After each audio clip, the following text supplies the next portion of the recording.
Senz'altro una strada per risolvere la questione riguardante la scuola di mosaicisti di Spilimbergo verrà individuata. A garantire impegno per sostenere l'attività inerente all'artigianato artistico sono i consiglieri regionali del PD Armando Zecchinon e Vincenzo Martinez, presidente della Quinta Commissione Cultura, in merito alle preoccupazioni espresse dal presidente dell'istituto Alido Gerussi. La Regione ha garantito, e continuerà a farlo, uno stanziamento annuo di 350.000 euro, al quale si va ad aggiungere nell'assestamento di bilancio un ulteriore fondo di 30.000 euro per supportare la formazione nei corsi del quarto anno.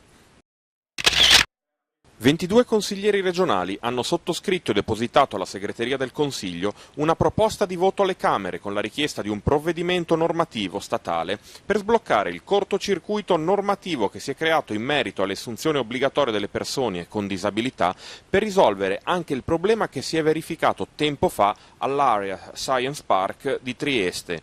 Lo ha detto il consigliere regionale del PD Franco Codega, primo firmatario del provvedimento integrativo collocamento lavorativo di persone con disabilità. La Regione Friuli-Venezia Giulia è già presente e attiva sul fronte dell'autotrasporto per combattere in maniera fattiva il fenomeno del cabotaggio illegale attraverso un accordo con la Polizia Stradale. È tuttavia importante continuare a insistere in maniera forte su questa strada nei confronti del Governo affinché faccia valere la sua posizione in Europa, soprattutto per il nostro territorio di confine, maggiormente sottoposto a concorrenza sleale. A renderlo noto è il consigliere regionale del PD Ennio Agnola.